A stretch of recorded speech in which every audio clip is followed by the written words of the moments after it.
everyone?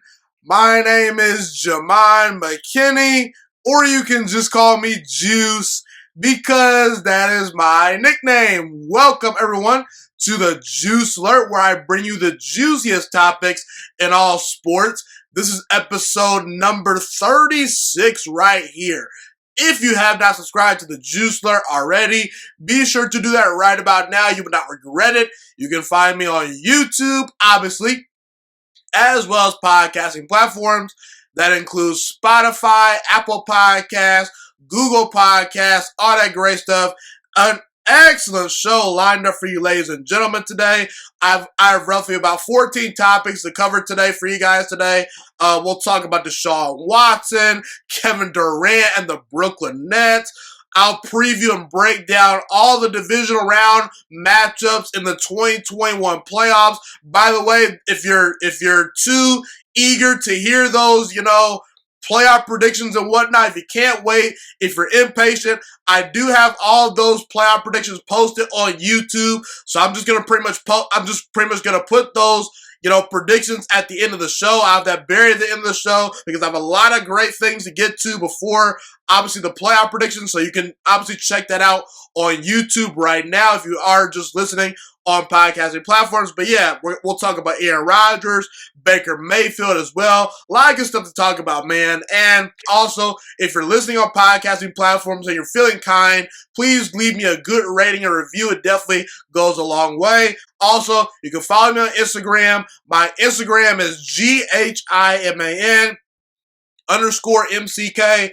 And you can also follow the Instagram account for the Juice Alert, which is the Juice Alert _, where you can get updates in regards to the show. Same thing can be said for Twitter. You can follow my personal Twitter account at GHIMAN MCKINNEY, and the Twitter account for the Juice Alert, where you can get updates in regards to the show on Twitter. That Twitter account is at the Juice Alert. Okay, everyone, let's get started. I now want to kick off the show by talking about Lamar Jackson and the Baltimore Ravens. So Lamar Jackson got a big-time playoff win on the road this past Sunday in the 2021 wild card round of the playoffs versus the Tennessee Titans. The Baltimore Ravens won a very close, tight ball game. And look, Lamar Jackson did throw one horrible interception in this game, but outside of that one terrible throw, Lamar Jackson was accurate. He was efficient. He managed the game very well. He made good throws down the field. He ran the football effectively. And ultimately, if you take away that one bad throw, Lamar Jackson played a nearly flawless football game, okay? Obviously, if you look at the stat sheet, he's not going to wow you on the stat sheet as far as, his passing and whatnot. But if you actually just watch that game, the way Lamar Jackson was able to bring his team from down 10 points early on in that ball game, from that point forward, Lamar Jackson, he was in complete control of the game, and the Baltimore Ravens, they did not look back. Obviously, you have to give the Baltimore Ravens defense a lot of credit for holding Derrick Henry to under 50 yards rushing. And look, the Baltimore Ravens, it's pretty clear to me they're arguably the biggest Super Bowl dark horse remaining in the playoffs.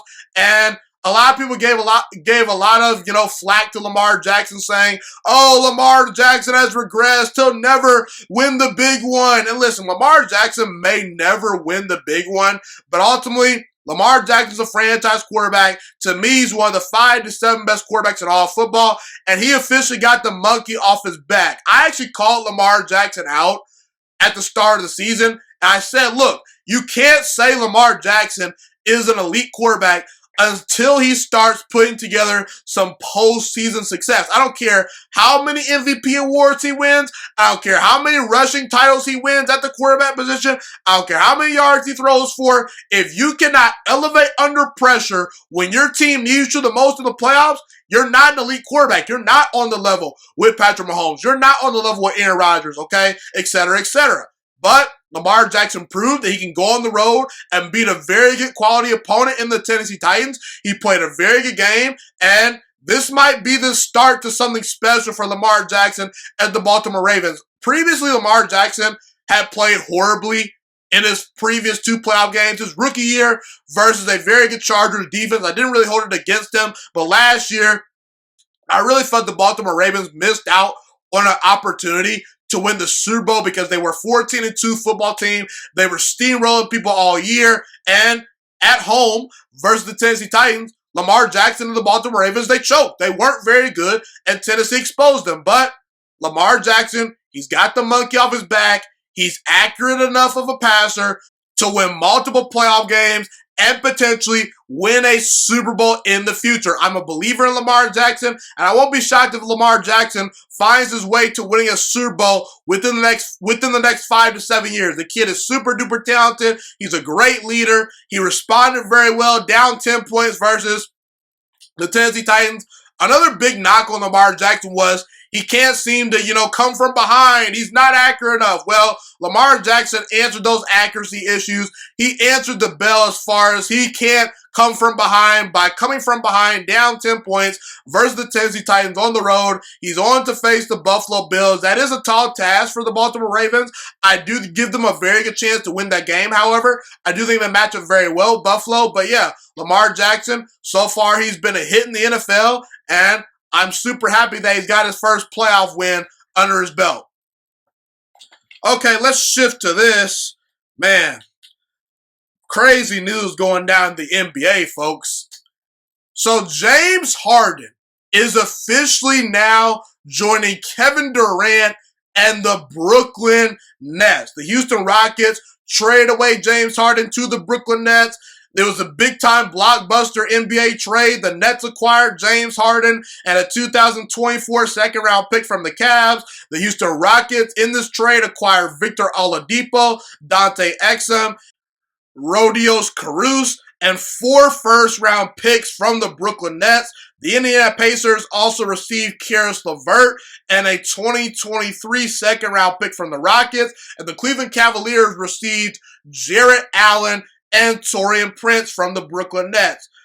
There's a lot of things to break down here, but I'm really just going to focus in on James Harden and the Brooklyn Nets. I do like what the Pacers got back. I do like what the Cavs got back. And ultimately, I'm happy that Victor Oladipo can go to a big-time market like the Houston Rockets and really showcase his skills because he was super-duper underrated in Indiana for many, many years, okay? He's a really good player, so I'm happy for him. But this is all about James Harden, people. And James Harden going to the Brooklyn Nets nearly guarantees them a championship. Let me repeat myself.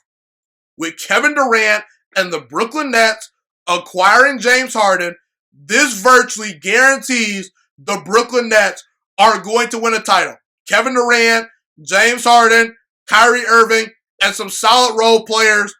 That feels like an NBA championship to me, and potentially maybe a dynasty if Kyrie Irving and James Harden are willing to make things work with Kevin Durant. Folks, don't overthink this. I've heard a lot of people say, oh, there's only one ball. This isn't going to work, folks. You're talking about Kevin Durant, James Harden, Kyrie Irving, and this Brooklyn Nets squad as currently constructed? You mean to tell me this can't work? You mean to tell me they can't at least get to the finals?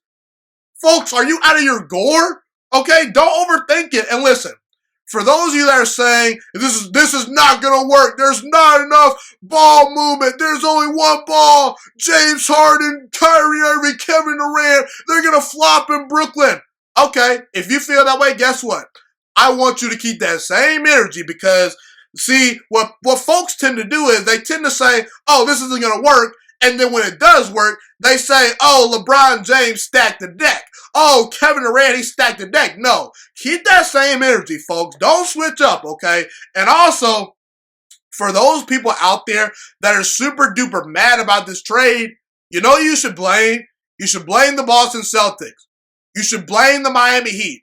You should blame the Philadelphia 76ers for not going all in and really out their way to acquire James Harden, who's one of the greatest basketball players of all time. The Boston Celtics, they were way too cheap. The Miami Heat, it seems like they're convinced that Tyler Hero is their answer over James Harden. And I don't know what's going on in Philadelphia, but the bottom line is they didn't get the deal done, and it's a results-oriented business, okay? And I know what all you folks are saying today. You're going to say, Jamon, what about the defense?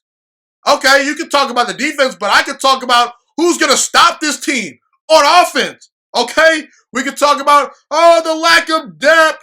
Folks, star players win championships, not role players. You know how many people told me that, the Los Angeles Lakers, they don't have enough pieces around LeBron James and Anthony Davis to win a title. They don't have enough bench players. And I was actually one of the people that sort of bought into that and said, do the Lakers have enough? The answer was yes. Folks, role players like Karis LeVert, Taurean Prince, Jarrett Allen, they're nice players, but if you can get a guy like James Harden, you do it, okay? You can say, what about Steve Nash? Yeah, what about Steve Nash? Steve Nash, to me, so far, has done a very good job of managing this Brooklyn Nets team. I believe in Steve Nash. And we can say Steve Nash is a first-year head coach, but let's not forget Steve Kerr back in Golden State won the NBA championship in his first year with the team. Steve Nash very well could do the same thing because if you look at his trio of Kevin Durant, Kyrie Irving, and James Harden, that's a very talented duo, okay? And usually greatness figures itself out, folks. It is just too hard for me to envision a team beating this Brooklyn Nets squad 4 times in a best-of-7 series because that's what it's going to take in order to beat this team, okay? Folks, this is not the NFL.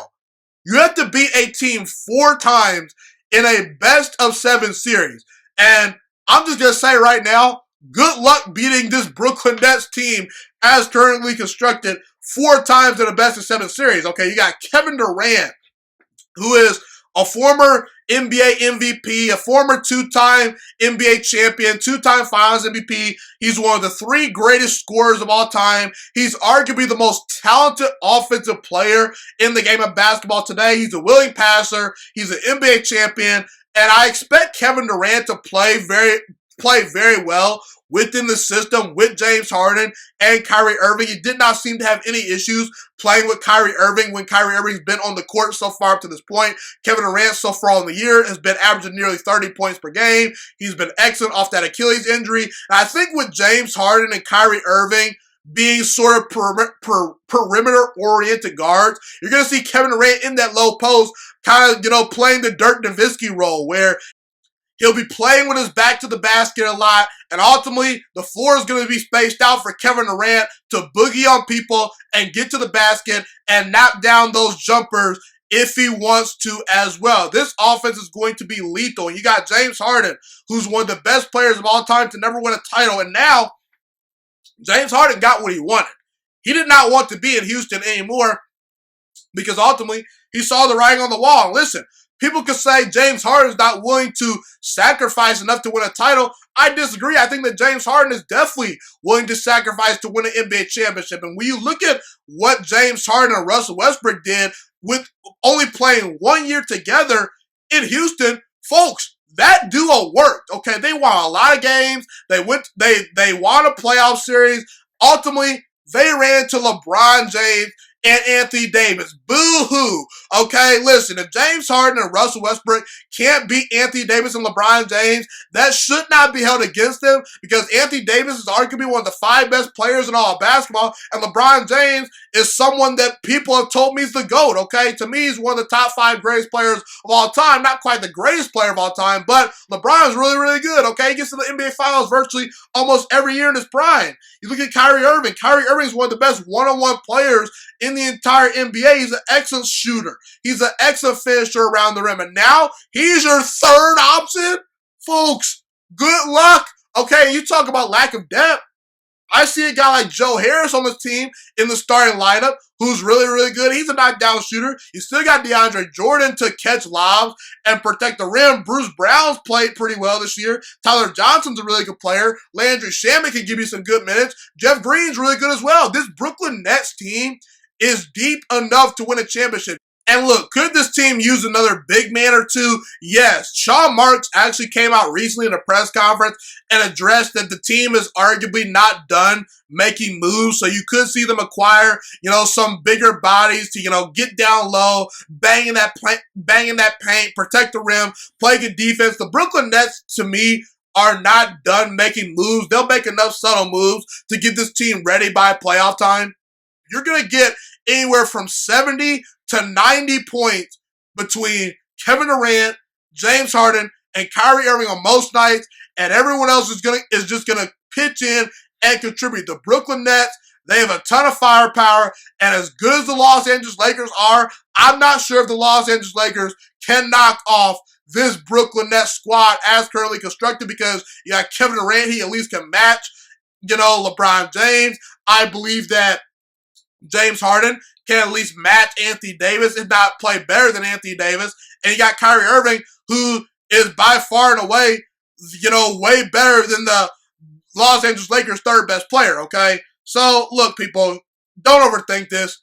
James Harden, Kyrie Irving, Kevin Durant, they're all capable of playing off the ball. They'll be able to share the ball. And listen, Kyrie Irving, he's shown the ability to defend at a high level. We saw that in the NBA Finals versus Stephen Curry a couple of years ago. We saw James Harden not too long ago lead the NBA in steals. And not to mention, James Harden is also a willing passer. He's led the league in assists in the past. And Kevin Durant, we know what he's all about. He doesn't need a whole bunch of shots to get into a rhythm. He's a willing passer. The other night, he just had 13 assists. Okay, this is going to work, okay? So, I don't want to hear about, this isn't going to work for Brooklyn. Listen, I'll be darned if I bet against Kevin Durant, who might arguably be the best player in all of basketball. It's either him or LeBron James. You can pick or choose who you believe is the best player in basketball. I'll be darned if I pick against Kevin Durant when he's got James Harden and Kyrie Irving and a very good progressive young head coach and Steve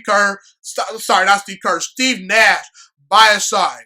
The Brooklyn Nets have a chance to become a dynasty led by Kevin Durant, James Harden, and Kyrie Irving if this all works out and gets put together the proper way.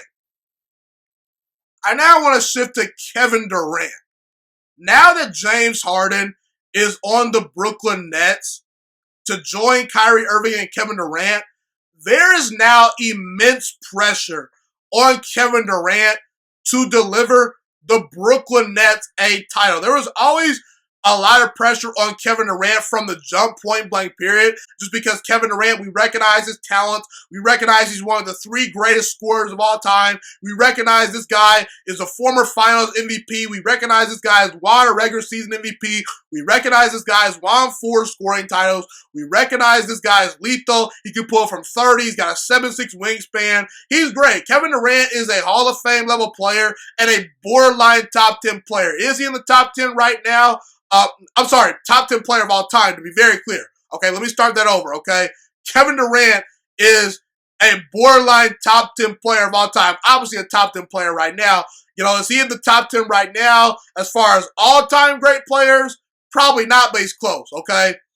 So we get it. Kevin Durant is great, okay? And listen, it's going to be hard managing James Harden and Kyrie Irving's personalities. I get that, but listen. A couple of years from now, a decade from now, 15 years from now, are we going to look back and think to ourselves, Kevin Durant had a difficult time trying to cope with James Harden and Kyrie Irving's attitude? No, we probably won't remember those details. We'll probably just remember whether Kevin Durant got it done or not with James Harden and Kyrie Irving. By the way, James Harden is arguably a top 5 player in this league today. And Kyrie Irving is an all-star plus level player as well. One of the most skilled point guards of all time. He does have his issues, but if Kyrie Irving's your third option, boy, you got a lot of help, okay? Kevin Durant, get it done, okay? And listen, if Kevin Durant wants to be the undisputed best player in basketball, he's got to win a championship in Brooklyn. Point blank period. No other way around it, okay? Personally, I felt that Kevin Durant, potentially had taken the baton from LeBron James when he won the NBA Finals over LeBron James back-to-back years in 2017 and 2018.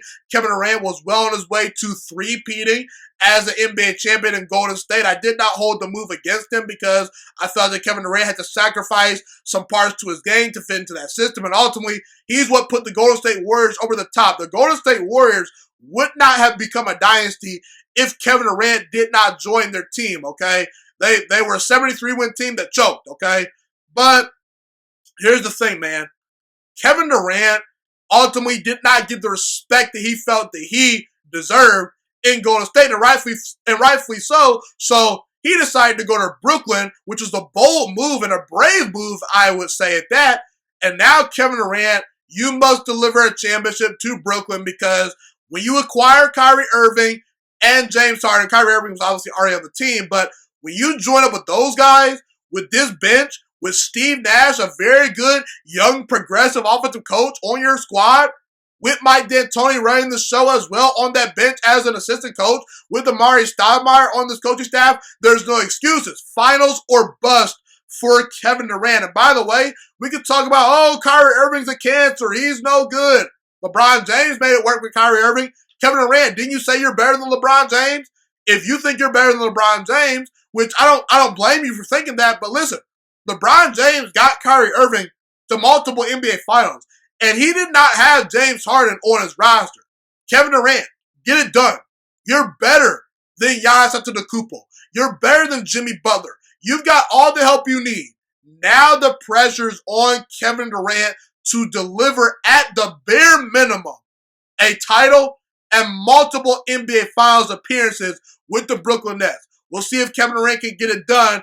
I believe he will answer the bell, because I did think that Kevin Durant was more than capable of winning a championship before James Harden got there. Now you add James Harden to the squad. Come on now. But the bottom line is the Los Angeles Lakers deserve our respect. They're a really good team. They'll be a tough out in the NBA Finals potentially. I don't see any team in the Eastern Conference knocking off the Brooklyn Nets. I could maybe see LeBron James, if he puts on a Superman cape, knocking off the Brooklyn Nets. But ultimately, I favor Kevin Durant and the Brooklyn Nets in that matchup. I think Brooklyn matches up very well. I like what Kevin Durant and that squad are cooking with. And ultimately, the pressure is now on Kevin Durant.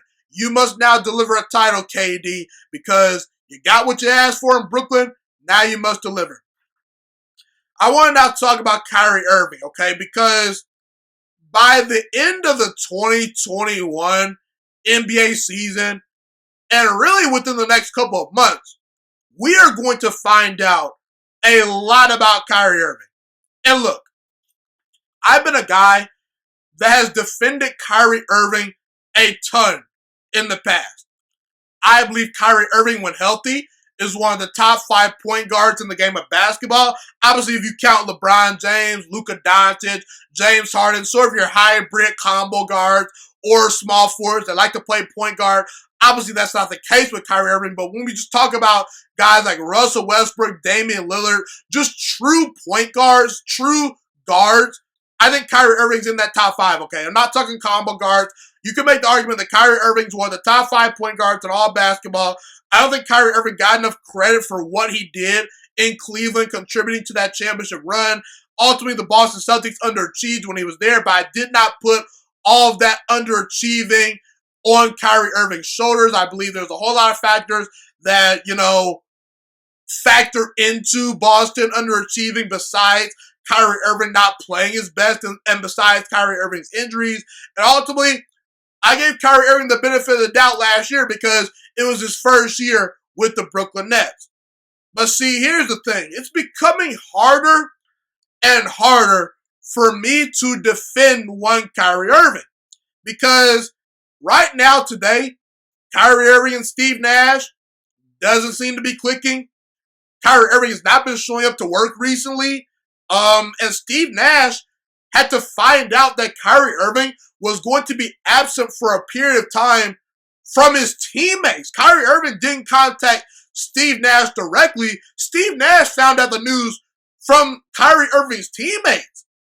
We don't know when Kyrie Irving's coming back with the Brooklyn Nets. Now, there are all reports that are coming out of Brooklyn saying Kyrie Irving will be back. He's excited to join James Harden and Kevin Durant, but I don't know. It's just one of those things where I'm just going to say this. Kyrie Irving, don't be the problem. Don't be the problem. That's simple. Just play your role, knock down those jumpers, and start showing up to work because you owe it to the fan base and you owe it to this Brooklyn Nets team to go out there and play games. You should not just be missing random games, for personal reasons 24/7 without notifying Steve Nash, your head coach, okay? Listen, that just doesn't sit right with me. And listen, Kyrie Irving, you're getting paid handsomely. You're playing the game of basketball. You know how many people would dream of playing the game of basketball? You know how many kids out there would play every single day on an NBA court if they could? And Kyrie Irving's just out there mailing it in, okay? I don't like that, okay? Obviously, if there's something behind the scenes that's going on, with Kyrie Irving mentally that he needs to get away from the game, that's fine. But go about it the right way. You're not going about it the right way. And right now, the book on Kyrie Irving, whether it's fair or unfair, is pretty much this. Kyrie Irving, in the past, when he was in Cleveland, he was injury prone and could not win a lot of games until LeBron James got there. The Boston Celtics made the Eastern Conference Finals without Kyrie Irving, which should never happen. And ultimately last year, the Brooklyn Nets were not very good when Kyrie Irving was playing games with them. There was chemistry issues, and they couldn't stay healthy. So ultimately, look, Kyrie Irving, take your time, come back, do what you need to do. But when you get back on that court, I expect you to deliver. I expect you to be the closer that we all know you to be in crunch time. I expect you to come in and contribute to this team. And Kyrie Irving, ultimately, don't be the problem, okay? And ultimately, like I said, we're going to find out a lot about Kyrie Irving by the end of this NBA season, no doubt about it. So, it's pretty clear to me that the two best teams in all basketball right now are the Los Angeles Lakers, led by LeBron James, and the Brooklyn Nets, led by Kevin Durant. And I'm rooting for a Brooklyn Nets versus Los Angeles Lakers NBA Finals. I kind of felt that we would probably get that at the start of the season as the teams were currently constructed. But now that the Brooklyn Nets have added James Harden to their squad, it's really shifted the power in the Eastern Conference. And I will be shocked, I will be floored if the Brooklyn Nets do not end up in the NBA Finals, assuming they stay healthy, okay? I will be shocked if Milwaukee, if Miami, if Philadelphia knocks them off, because I don't see anyone taking Kevin Durant and the crew in the Eastern Conference. Now, when we look at LeBron James and Anthony Davis in Los Angeles, I do believe the Los Angeles Clippers are a matchup for the Lakers that could give them some problems. However, ultimately, I learned over the years, don't bet against LeBron James in these scenarios. Kawhi Leonard's an excellent player. Paul George is an excellent player. Tyronn Lue's a very good head coach. But ultimately, don't you just kind of think the Clippers are going to kind of clip at some point? Don't you think the Clippers at some point will find a way to disappoint you? I mean, that's their history. A history of disappointment. A history of playing second fiddle to the Lakers. And I just really can't see the Lakers not getting back to the finals. I could see the Clippers maybe knocking them off. But what I want is Kevin Durant versus LeBron James. Because we saw Kevin Durant shoot the game-winning shot in LeBron James' face in Game 3 of the 2017 NBA Finals. And at that point, Kevin Durant thought the torch was passed on to him. But unfortunately, folks said, nope, KD, you're not better than LeBron James. Personally, I was not one of those people, but a lot of people said LeBron was still better than Kevin Durant despite Kevin's success in Golden State. I do think that now that Kevin Durant has assembled his own team in Brooklyn, whereas he kind of joined Steph Curry and Klay Thompson in Golden State, not saying it wasn't his team, not saying he wasn't the best player, but whether you like it or not, the Golden State Warriors made NBA Finals runs without Kevin Durant before he got there, okay? Kevin Durant obviously took them over the top, but I don't know. I just feel like there's going to be a whole lot of storylines if we get a Lakers versus Brooklyn Nets NBA Finals series. You got Kevin Durant, you got LeBron, you got Anthony Davis, you got Kyrie Irving, you got Steve Nash, Frank Vogel, James Harden. There's so many compelling coaches and players in this matchup. I want to see it. I want to see if LeBron James can knock off this Brooklyn Nets squad. Because let me tell you something right now.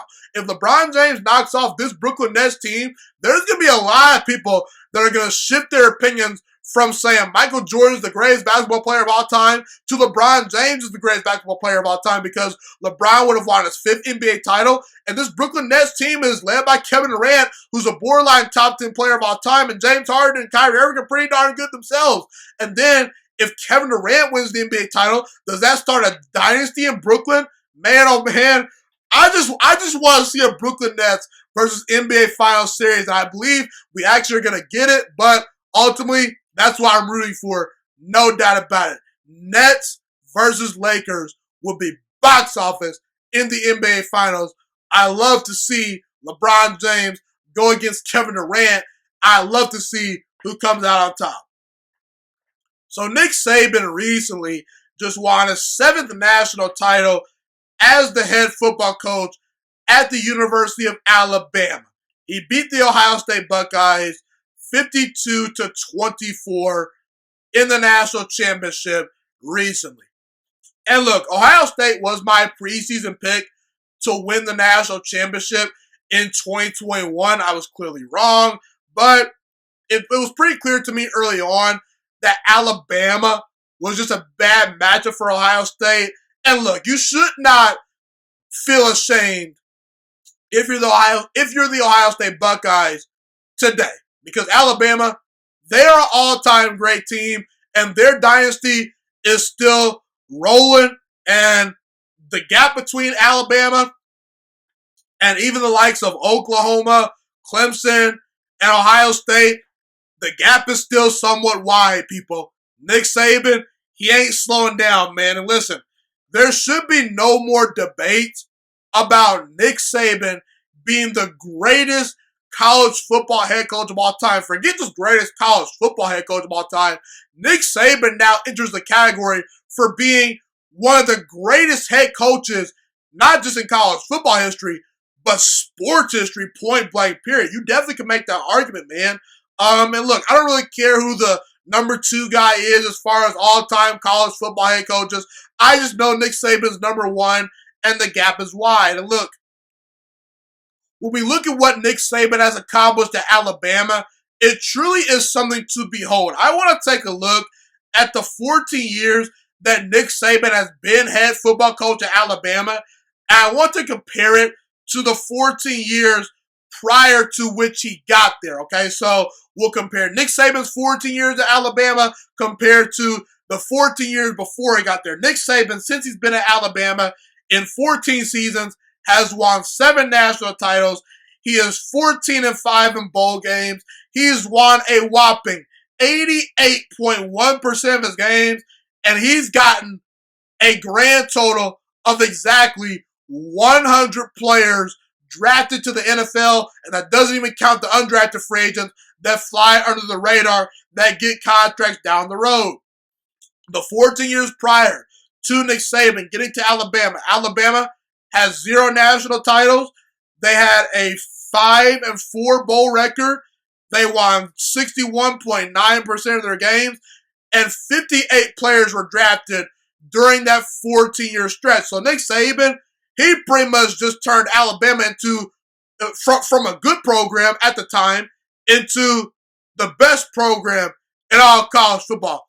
The Alabama Crimson Tide are the cream crop of college football, and right now today, it still ultimately ain't even close. Clemson got blown out by Ohio State recently, and Ohio State could not compete with Alabama. That should tell you all you need to know, people. And look, what Nick Saban has done has been unbelievable, and he very well could have 5 to 6 more good to great years of coaching left in him. I would not rule that out. And we look at the landscape of the SEC. How many head coaches have been fired in the SEC because they just could not catch Nick Saban? There's been a lot of good comparable head coaches that unfortunately have had to, say bye-bye to a university because they just weren't good enough to beat Nick Saban. That's what Nick Saban causes. He causes chaos within a conference. Head coaches are being fired for being competent, but because they can't beat Nick Saban, it's too daggone bad. Okay? And the thing that you have to admire most about Nick Saban is this. Nick Saban, for as much success that he has sustained at Alabama, he has not been unwilling and unafraid to make adjustments to the way in which Alabama goes about playing football. After 2015, Nick Saban pretty much realized, look, there are players like Deshaun Watson, Johnny Manziel, Cardale Jones, who had a big-time arm a couple of years ago, which Ohio State beat Alabama. You got guys like Watson, Johnny Manziel that are out there giving me a bunch of problems, that are beating me. Look, I need to go out and recruit a guy like Tua Tagovailoa. I need to go out there and recruit a guy like Jalen Hurts, who are top-of-the-level quarterback prospects in their class. And I need to start spreading the ball out to my playmakers. I need to start getting Devontae Smith more involved. Let me get Henry Ruggs more involved. Let me get Jerry Jeudy more involved. Let me start designing a real pro-style offense and stop just running the football and playing defense, because running the football and playing defense no longer is going to guarantee you championships in college football. The sport is way too dynamic at the quarterback position. When you look at these powerhouse schools, you look at Clemson, Ohio State, Alabama now. Even Georgia's got JT Daniels, Florida, Kyle Trask. There are too many very good Power 5 schools that are getting more and more dynamic at the quarterback position that Nick Saban needs to go out there and get the Mac Jones of the world. Go out there and get the Tuas of the world. Go out there and get the Jalen Hurts of the world, because he realizes, hey, we need to be good at quarterback. If you're not well above average at quarterback in college football, I'm sorry, it's going to be very hard for you to win a national title. So you got to applaud Nick Saban and what he's been able to accomplish at Alabama. Nick Saban is far and away the greatest college football head coach of all time, and the gap between Nick Saban and the second best guy in college football history is pretty doggone wide, in my opinion. No doubt about it. I now want to shift to Justin Fields and the Ohio State Buckeyes. So Justin Fields recently just completed his second full season as the full-time starter at quarterback for the Ohio State Buckeyes.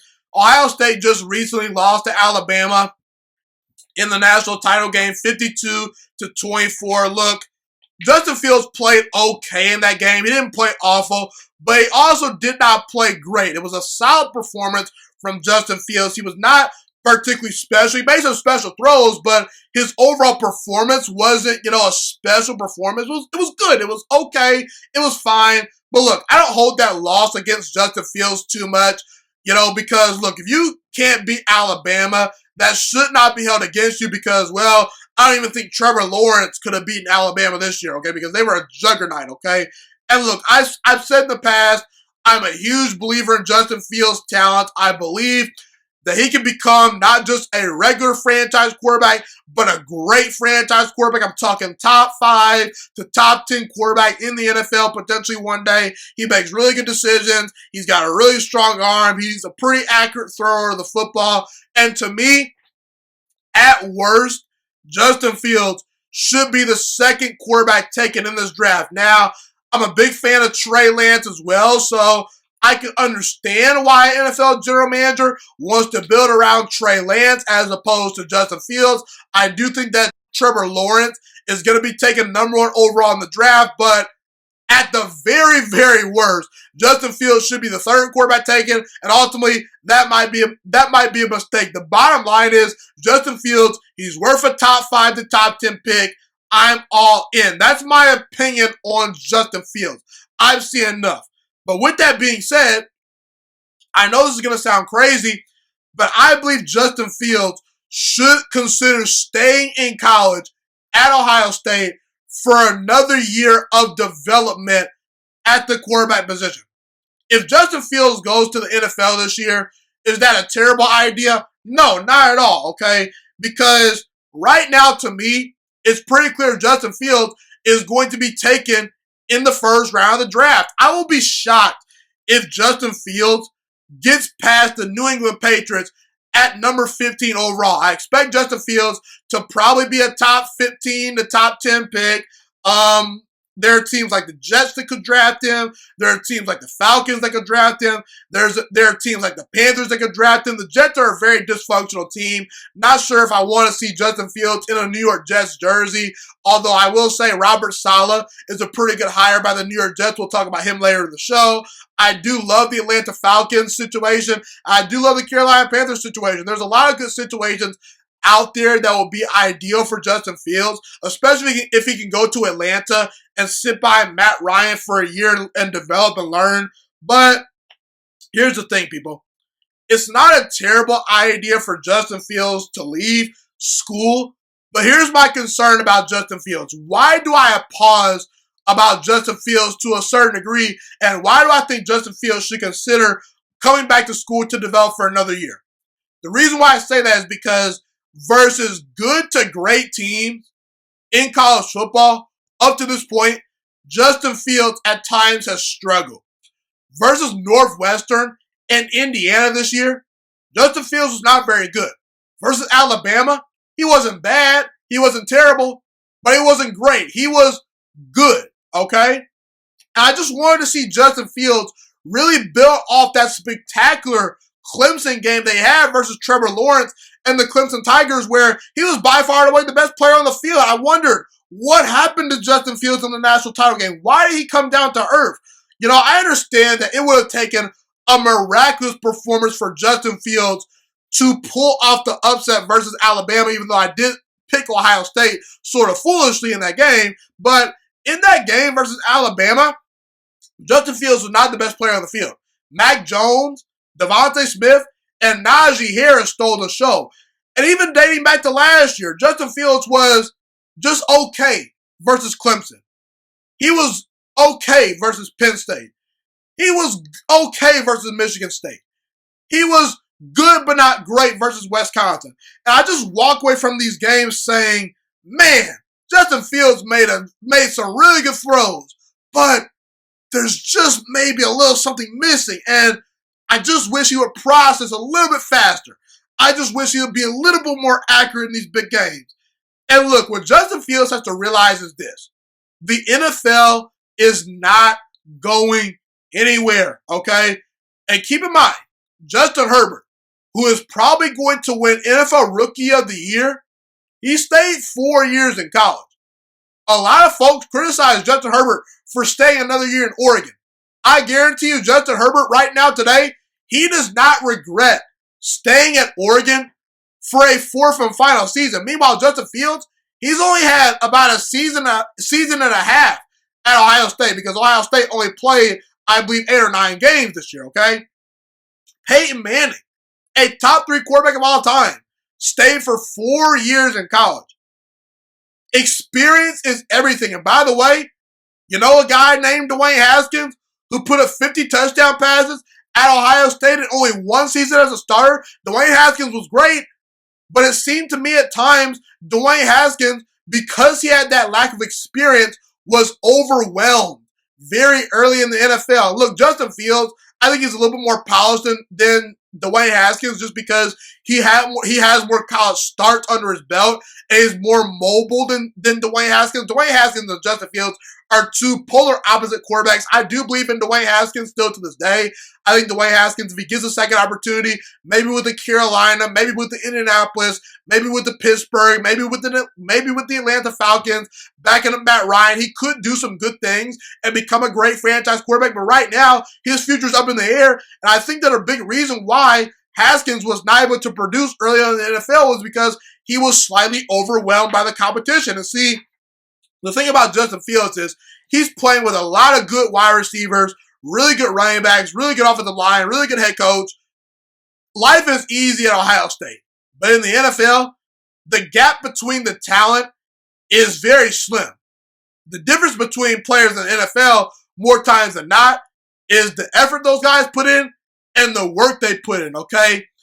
And I just would hate to see Justin Fields maybe not be as refined coming into the NFL, and then he may never fix those issues once he gets there because, look, we can assume that, the Falcons are going to develop Justin Fields.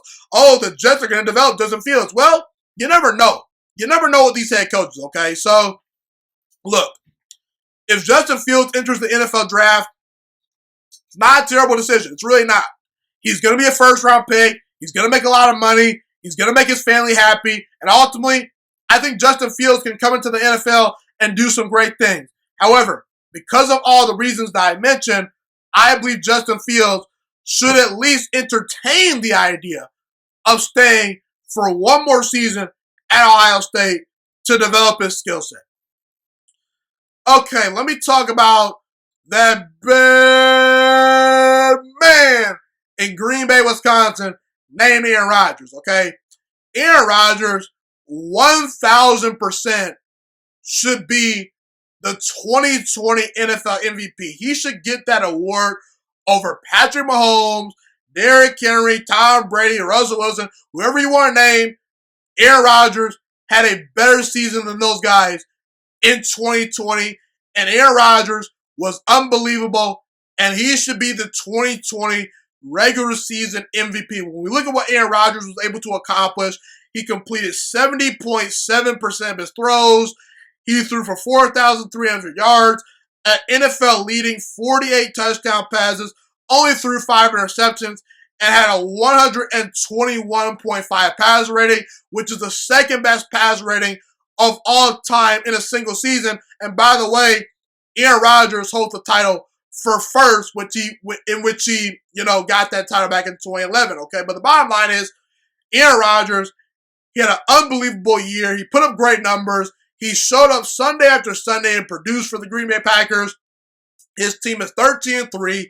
They're the number one seed in the NFC, and they're one of the handful of teams that has a chance to win the Super Bowl because of one Aaron Rodgers. Aaron Rodgers has elevated his supporting cast to heights in which I did not think they could reach. Obviously, you have Davante Adams, who's great, but if you take Davante Adams away from that offense, what are you left with?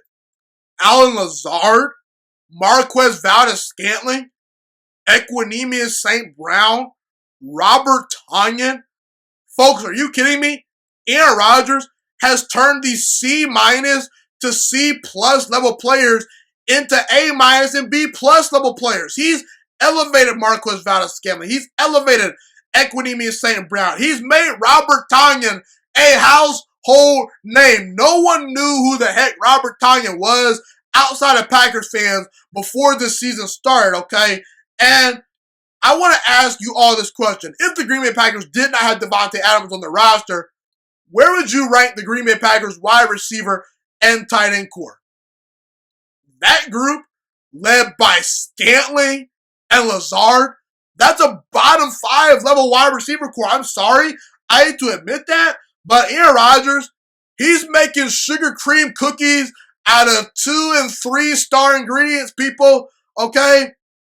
And we look at Patrick Mahomes. He's got Tyreek Hill. He's got Travis Kelce. He's got Sammy Watkins. He's got Mecole Hardman. He's got Andy Reid. We look at Tom Brady. He's got Antonio Brown. He's got Mike Evans. He's got Chris Godwin. He's got Scotty Miller. He's got Cameron Braid. He's got Rob Gronkowski. Russell Wilson's got DK Metcalf.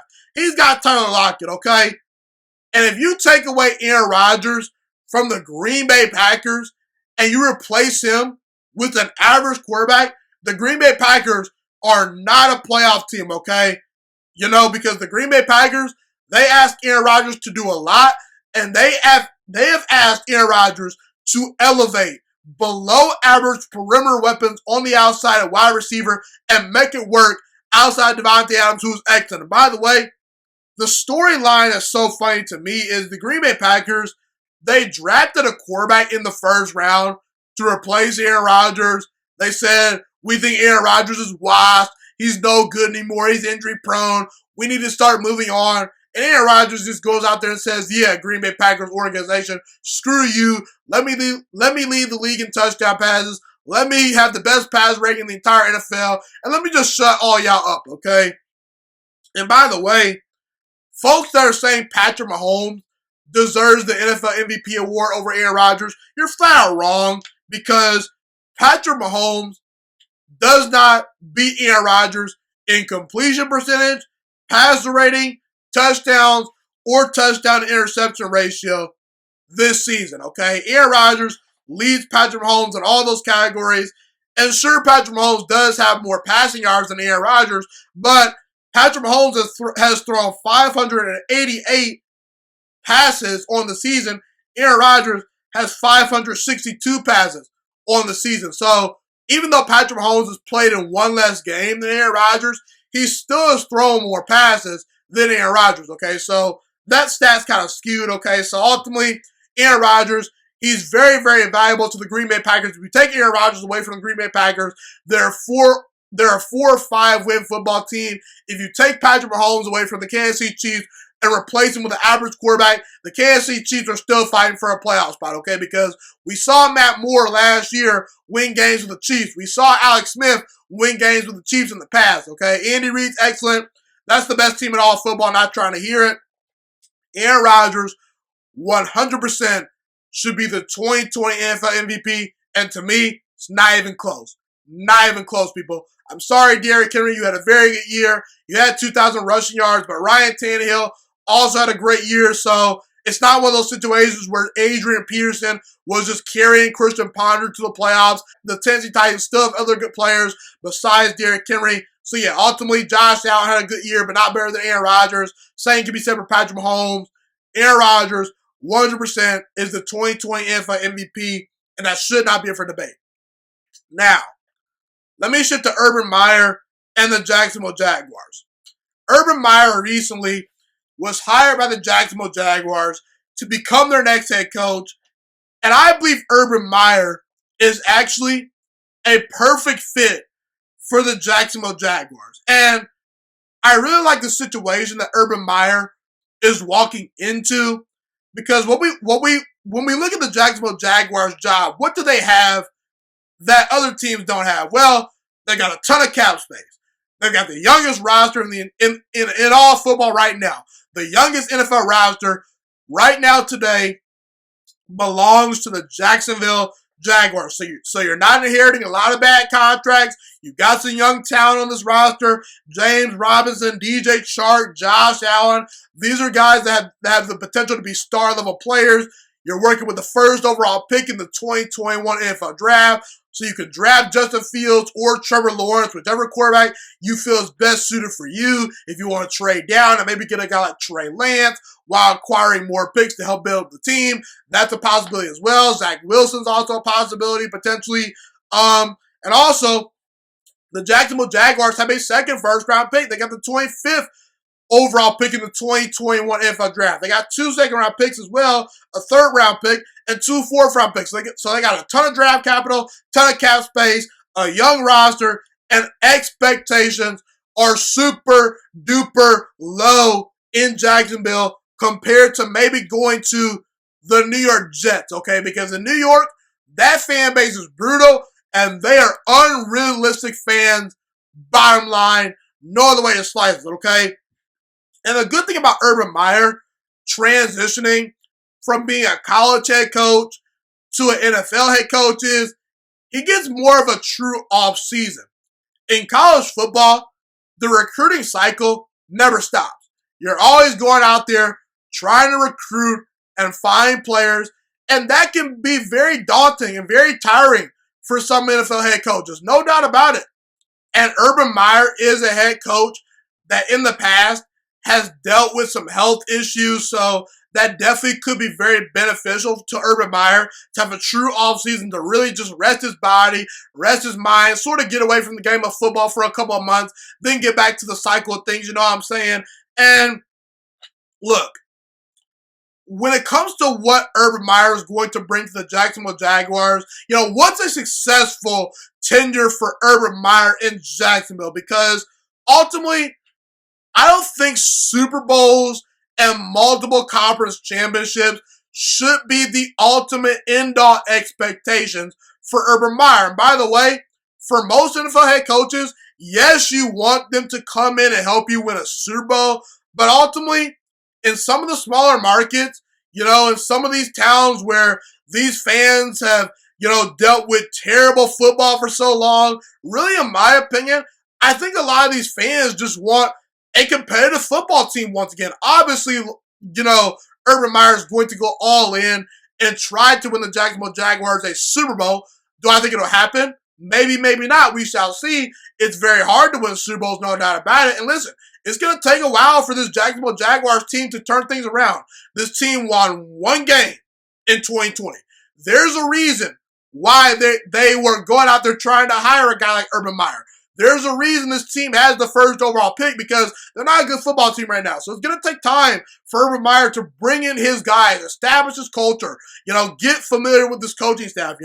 He's going to hire a pretty good staff, I think, because Urban Meyer's a smart guy to know what he doesn't know. The really good leaders kind of know what they don't know, and they get people who do know what they don't know to help them out. You know what I'm saying?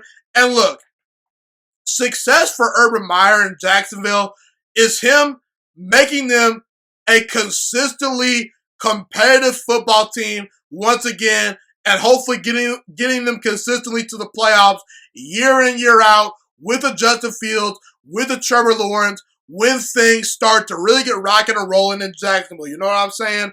So look, as long as Urban Meyer can allow the Jacksonville Jaguars to be an interesting team that draws headlines, as long as they're fun to watch, as long as Urban Meyer puts the Jacksonville Jaguars back on the map, I deem that success for Urban Meyer. Urban Meyer had a very good career as a college football head coach. He had 17 years as a college football head coach.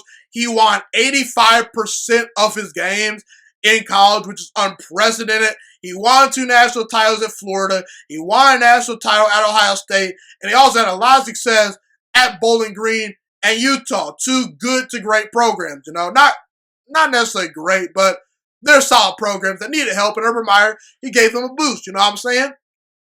And my only concern with Urban Meyer is this.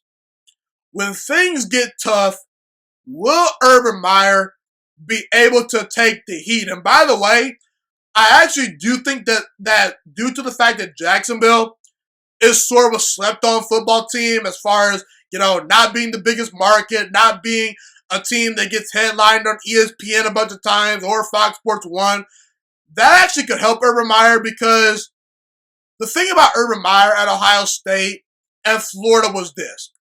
When there were some scandals, when there was some baggage going on, Urban Meyer seemed to be underwhelmed by the problems that went on at Ohio State and Florida. And ultimately, Urban Meyer was a smart guy and pretty much said, hey, I'm going to get out of town before this mess, gets even messier.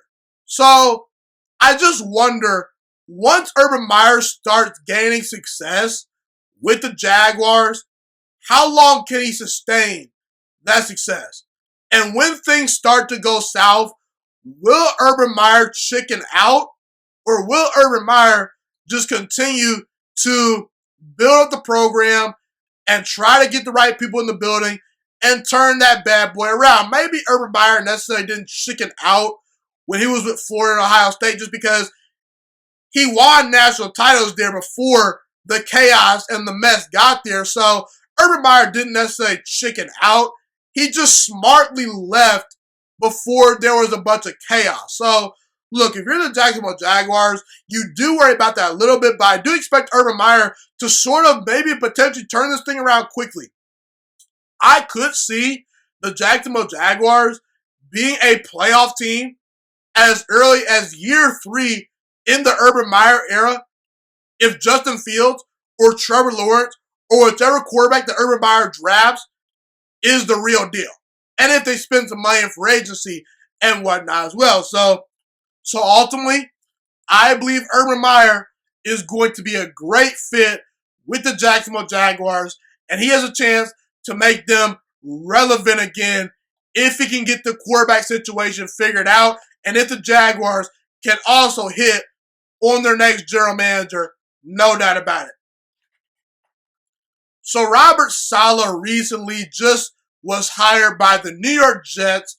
And look, Robert Saleh is more than a qualified NFL head coach at this point. He's got the experience. He's been a defensive coordinator. He was a great defensive coordinator with the San Francisco 49ers. Robert Saleh, he brings energy, he brings fire, he brings passion to the game of football. He's a fiery guy on the sideline. Look, I don't think Robert Saleh gets enough credit for his success in San Francisco in allowing them to get to a Super Bowl.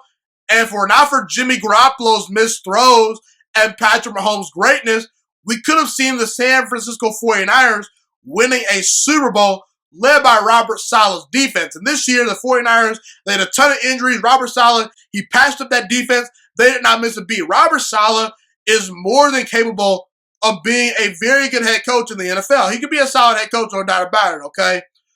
But long term, as far as Robert Saleh, when he looks back potentially on his football career, this could be a stain on Robert Saleh as far as his time with the New York Jets. Looking back, Robert Saleh could very well regret taking the New York Jets head coaching job. Because, folks, there's no other way around it. I don't care what anyone says. No one is going to change my opinion at the moment. The New York Jets are going to have to prove me wrong. Because as I speak today, being the head coach for the New York Jets is not an attractive job. It's not. Out of all the new head coach openings, the New York Jets by far were the worst job opportunity. I just hope and pray that Robert Saleh did not ultimately make a big-time mistake taking on the opportunity to be the head coach for the New York Jets, because I look at the Jacksonville Jaguars. They got better draft picks. Expectations are much lower in Jacksonville. I think they actually have a very good young offensive roster full of really good young players. All they really need is a quarterback to me and a competent head coach. You look at the Houston Texans. They've got Deshaun Watson. The New York Jets don't. You look at the Los Angeles Chargers. They've got Justin Herbert. The New York Jets don't. Not to mention, the LA market to me is a little bit more attractive than the New York market. The weather's better. And ultimately, the Chargers are just flat out a better football team right now today than the Jets. Look at the Detroit Lions. At least they have Matthew Stafford, who's a fringe top 10 quarterback. At least they don't have high expectations. Their expectations are low. You look at the Atlanta Falcons roster compared to the New York Jets roster. The Falcons have way more talent. And the Philadelphia Eagles, they got not one but two talented quarterbacks in Carson Wentz and Jalen Hurts. And they've got a better roster than the New York Jets as well. And they're in a much, much easier division. The New York Jets job is a very, very, very hard job to take on, okay? Because you're working with a terrible roster, a bad offensive line, not great wide receivers outside of Denzel Mims. It's a bottom five roster, and you're going to a division with Bill Belichick, Sean McDermott, and Brian Flores being the head coaches that will see you 6 times a year. And not to mention the Jets, they've been a dysfunctional organization for mostly the last decade, okay? And we can talk about, the Jets have cap space. It's the New York market. Players will want to come play with the New York Jets, okay? And blah, blah, blah, blah, blah. I don't want to hear it. The Jets have always had cap space.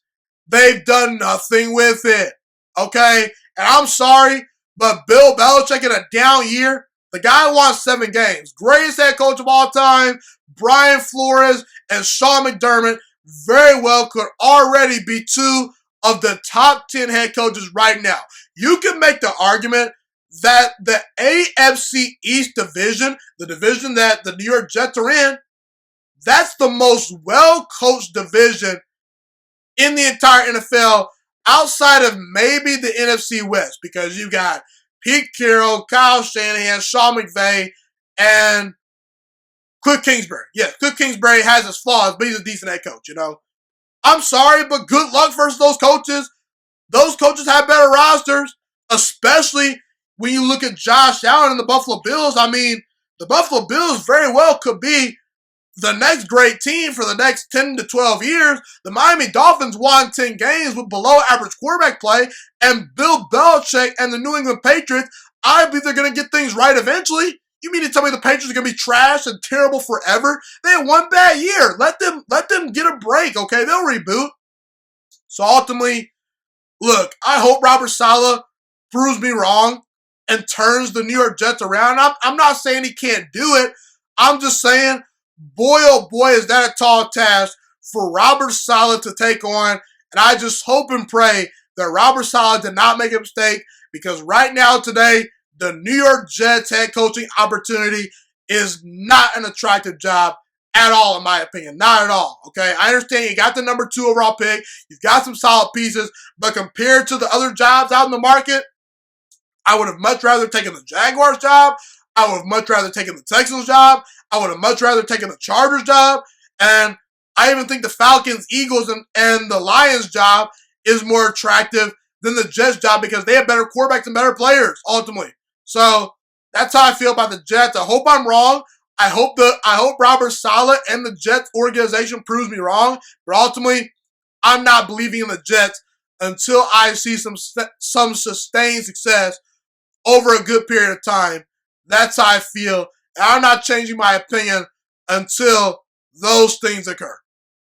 So I just want to kind of dive a little bit deeper into Robert Saleh as the New York Jets head coach, because in the previous segment, I talked about how the New York Jets is a very, very unappealing job opportunity, in my opinion. You know, being the head coach of the New York Jets, that's a tall task to turn that organization and team around. And honestly, if you don't do it quickly, the New York media is going to be on your behind, and they're going to be on you pretty quickly, and they don't look back. They're brutal. So I feel for Robert Saleh, but at the same time, I do like this hire. I do think that Robert Saleh is a solid hire for the New York Jets organization to be their next head coach, okay? Robert Saleh is the exact opposite of former New York Jets head coach Adam Gase. Adam Gase lacked energy and attention to detail, and he was not a player's head coach. The players did not seem like they were all bought into Adam Gase, okay? It didn't seem like Adam Gase was capable of getting the most out of his players, and ultimately, it just did not work. It went down south very quickly, and I'm happy the Jets now have a head coach to feel excited about, because Robert Saleh, he brings excitement to the New York Jets. He brings a lot of fiery energy. You watch him on the sideline. He's energetic. He's interacting with his players, and he's a defensive-minded head coach. So I like the fact that the Jets kind of switched things up as Adam Gase was the offensive-minded head coach. They said, okay, let's just dump that idea. Let's go with a defensive-minded head coach, and let's see what he's got, you know. And Robert Saleh is apparently going to hire Mike LaFleur to be the offensive coordinator for the New York Jets. So he's a smart guy. He's hiring offensive-minded guys that know about the game of football to be his offensive coordinator. He's bringing in the right staff to complement him, because one thing we know about Robert Saleh is he's a defensive-minded guy, but we don't know if he knows offense to a T. So I like the fact that he got a guy like Mike LaFleur, who is actually related to Matt LaFleur, the Green Bay Packers current head coach, who's absolutely killing it with Aaron Rodgers. And Robert Saleh seems like the guy that's going to be a player's head coach. He's going to be a guy that players will want to run through a brick wall for. He'll be a really big presence in that locker room that people will listen to. He's got a solid resume. He did great things as the defensive coordinator with the San Francisco 49ers. They made it all the way to the Super Bowl, led by the defense that he coordinated. And Robert Saleh is going to have a lot of cap space to work with. He's going to have some draft capital. He's going to have the number 2 overall pick, so he can choose between, you know, the likes of Justin Fields, Trey Lance, Zach Wilson. Maybe even if Trevor Lawrence is on the board, he'll take Trevor Lawrence more than likely. And he also got Sam Darnold on the roster. The New York Jets are going to have to make a decision on Sam Darnold eventually, but Sam Darnold is definitely a guy that will have a market, in my opinion. You potentially could trade him or build around Sam Darnold. Personally, I'm not a big believer in Sam Darnold, but who knows? Maybe with a competent head coach, Sam Darnold could really flourish. You got Quinnen Williams on the roster, who to me has a chance to be an elite defensive tackle. He will thrive under Robert Saleh. You know, Quinnen Williams was an excellent player out of Alabama. I felt that he might have arguably have been the best player in that draft. Obviously, Kyler Murray and Nick Bosa have taken the titles as the 2 best players in that draft, you know. But Quinnen Williams, he's a stud, okay? He has a chance to be the next great defensive tackle. You got a guy like Denzel Mims at wide receiver. You got Mekhi Becton at offensive tackle. while this situation is not the most ideal for a brand new head coach, it's an opportunity, and I like what Robert Saleh brings to the table. I do like this hire, and I think the New York Jets got a very solid future head coach, potentially in Robert Saleh, if the New York Jets organization is patient and Robert Saleh is able to establish his culture and bring in the guys that he wants to bring in. My only concern about Robert Saleh is this. Is he able to be the CEO of a football team? Because we know he knows defense, but does he know offense? Does he know special teams? I assume he's going to continue to compile a very good staff to help him in those areas, but only time will tell. Bottom line, Robert Saleh to the New York Jets, I deem that as a solid hire. So, let's now talk about Deshaun Watson. Deshaun Watson is not happy with the Houston Texans organization. As I speak today, it's reports that Deshaun Watson is frustrated about how the season went this past year. He obviously is probably still frustrated about the DeAndre Hopkins trade, which should have never happened. That was one of the worst trades I've ever seen in NFL history. And the Houston Texans organization said to Deshaun Watson directly that they would involve him in personnel decisions and he would get a say in their next head coach. And ultimately, the Houston Texans have not held up their end of the bargain. So it's pretty clear right now today, you can make the argument the Houston Texans flaked on Deshaun Watson. They broke that promise.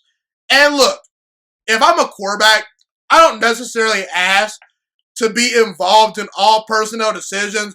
But when you tell me you're going to involve me in the personnel decisions, when you tell me I'm going to have a say in the next head coach, and then you don't listen to my request and you don't involve me, that's a problem. So, look, I've got no problem with Deshaun Watson now wanting out of Houston. There are reports that Deshaun Watson might be potentially requesting a trade. There's been some whispers about that. And look, my biggest takeaway from all this mess with the with the Houston Texans is this. The mess with the Houston Texans, my takeaway is this. Don't blame Deshaun Watson for requesting a trade if those reports are true. Don't blame Deshaun Watson for wanting out of Houston. People can say, oh, Deshaun Watson, he's a bad teammate. He's a bad leader because of this. Time out, folks. Just stop the foolery, please. Great leaders don't tolerate mediocrity. Great leaders speak up when they know they must speak up. Great leaders will call people out when they need to be called out. And this is Deshaun Watson's signal to the Houston Texans that, hey, I'm calling y'all out. What y'all are doing is not good enough. I'm doing my part. You guys need to do your part. And ultimately, Deshaun is doing his part. He's doing everything he can to help the Houston Texans become a solid football team. He's doing everything in his power to try to win games. Meanwhile, you got guys like Carson Wentz with a bad roster around him, just falling apart, being a bad teammate, being a bad leader, wanting out, not holding his end of the bargain on the field, getting benched for Jalen Hurts, and Jalen Hurts outperformed him. Meanwhile, Deshaun Watson, he played like a league MVP this year, okay? Deshaun Watson is doing his part. And before I get into what Deshaun Watson brings to the table, I want to ask you all a question. Which side needs each other more? Does Deshaun Watson need the Houston Texans more than Houston needs him? I think that Houston needs Deshaun Watson more than Deshaun Watson needs the Houston Texans, because if the Houston Texans were to kick Deshaun Watson to the curb today, you mean to tell me the Miami Dolphins would not do everything in their power to make Deshaun Watson happy? You mean to tell me a team like the Denver Broncos wouldn't go all out to get Deshaun Watson? You mean to tell me a team like the Washington football team would not go all out to get Deshaun Watson? You mean to tell me a team in their division like the Indianapolis Colts would not do all in their power to get Deshaun Watson on the roster? I could go on and on. The bottom line is there's going to be 10 to 12 teams that would give Deshaun Watson a big-time offer today if he was released by the Houston Texans. Who wants to go quarterback for the Houston Texans right now? Because if I'm a quarterback, I want no parts of that organization. I want no parts of that roster, okay? And by the way, Deshaun Watson, he's done everything in his power to make the Houston Texans relevant, and they failed the guy, okay? We could talk about the Houston Texans having the 13th ranked offense this past year led by Deshaun Watson, but guess what?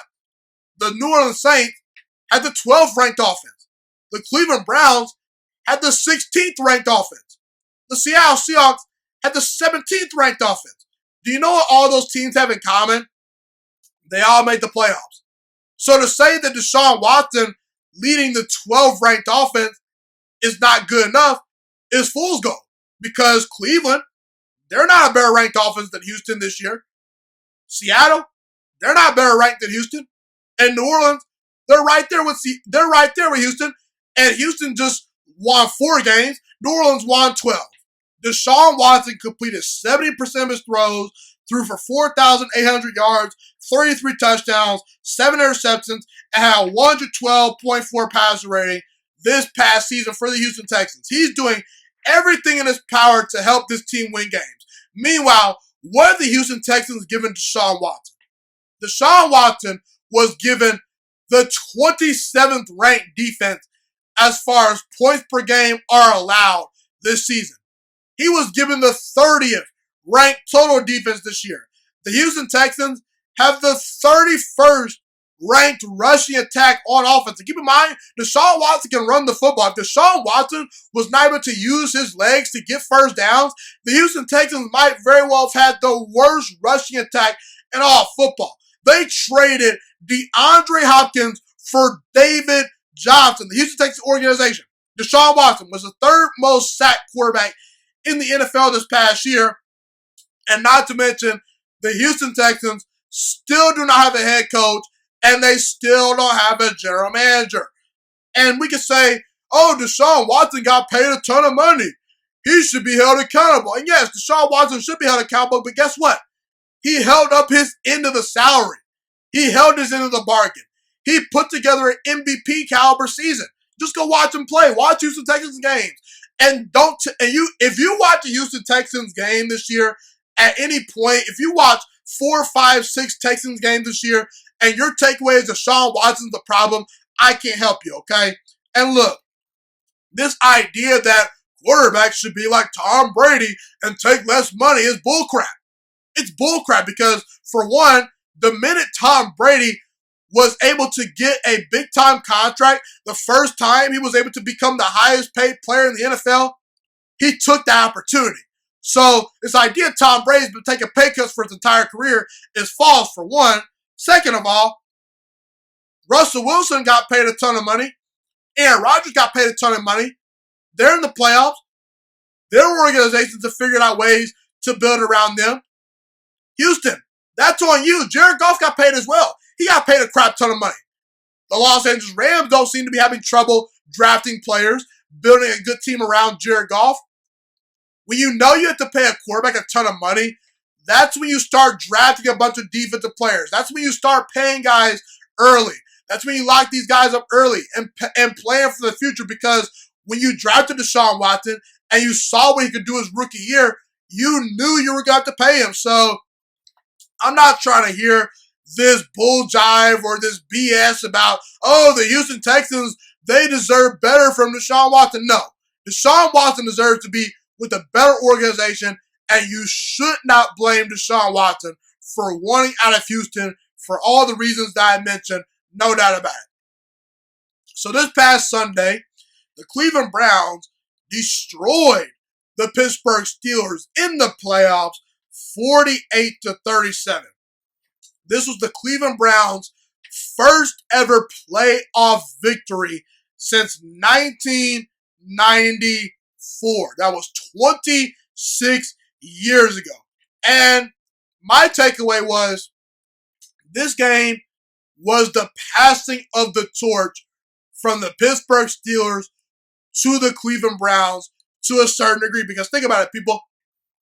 over the past 20 to 25 years, the Pittsburgh Steelers have been arguably the most well-run organization in all football.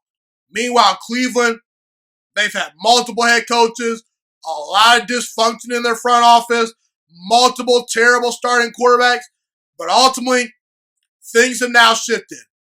The Pittsburgh Steelers are a much, much more noisy, underachieving organization that people are willing to realize, and the Cleveland Browns, they're on the rise, and they're heading in the right direction, led by Kevin Stefanski, their head coach, and Baker Mayfield, their star quarterback, who's only scratching the surface.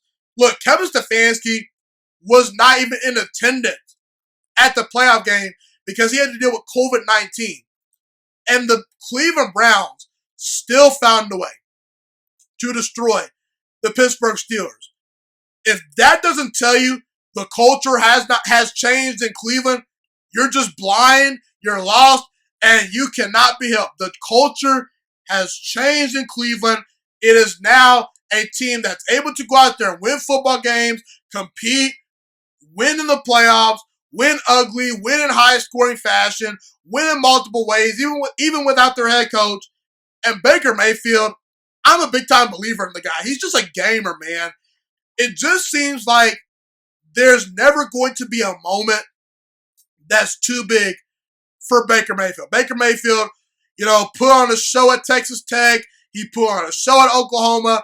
I thought he should have been the number one overall pick in that draft. Obviously, Lamar Jackson and Josh Allen might be more talented than Baker Mayfield. Well, it's not might be. They are more talented than Baker Mayfield. But when you look back at things, Cleveland, they hit on a quarterback. That's all that matters, because right now today, the Cleveland Browns are in the exact same position the Baltimore Ravens and the Buffalo Bills are in. The Buffalo Bills and the Baltimore Ravens, they're going to square off this weekend.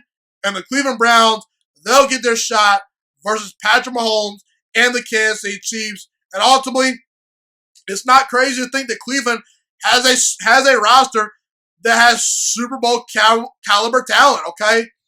Obviously, they need some help on the defensive side of the football, but offensively, they're set. If the Cleveland Browns address some of their defensive issues next year, they very well could be among one of the favorites to win the Super Bowl next year if things bounce their way. I'm a big-time believer in Baker Mayfield. I'm a big-time believer in Kevin Stefanski.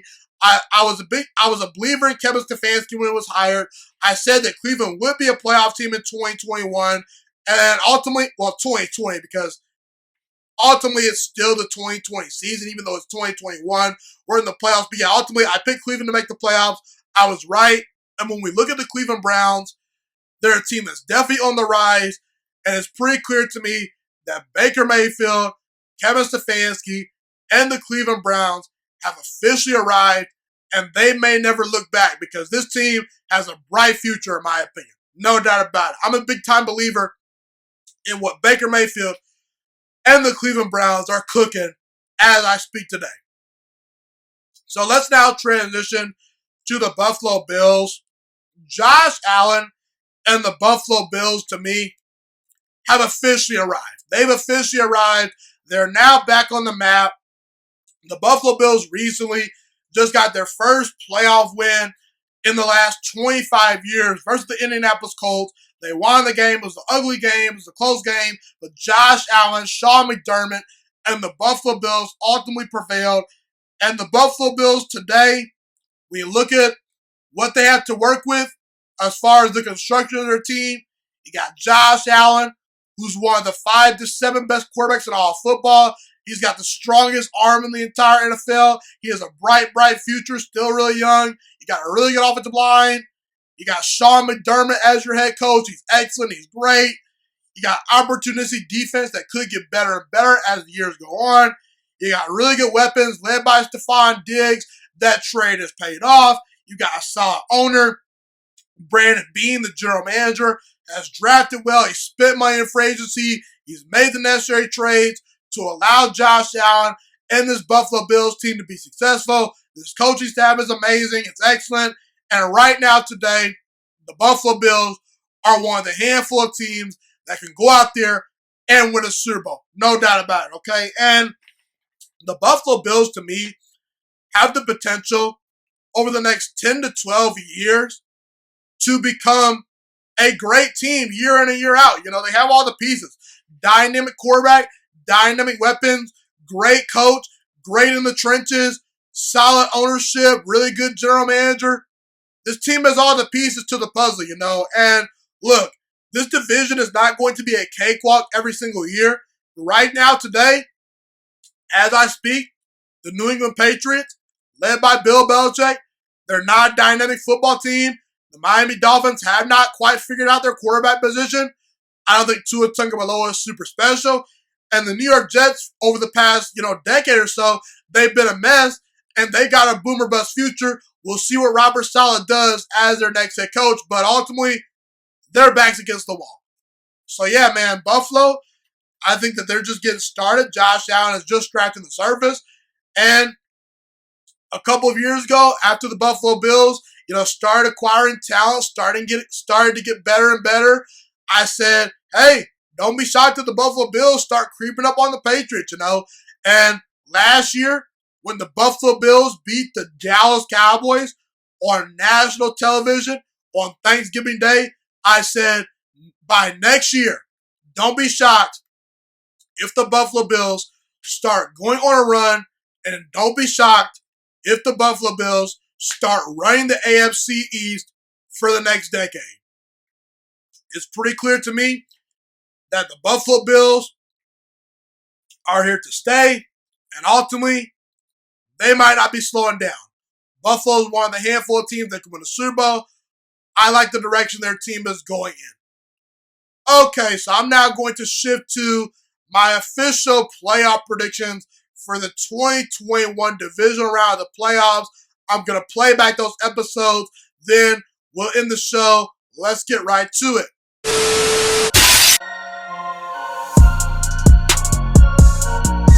Okay, it is now time to officially break down the 2021 divisional round matchups in the playoffs. Let's start off with the number 5 Tampa Bay Buccaneers traveling on the road to face the number 2 seeded New Orleans Saints. We get Drew Brees versus Tom Brady for a third time this season. The New Orleans Saints currently are a 3-point favorite in this game. And I'm going to take the Tampa Bay Buccaneers to win on the road in this matchup, I know what all you Saints fans are going to say. You're probably saying, but Jamon, we blew them out twice during the regular season. The Saints are a bad matchup for Tampa Bay. The Saints are going to win. You're delusional.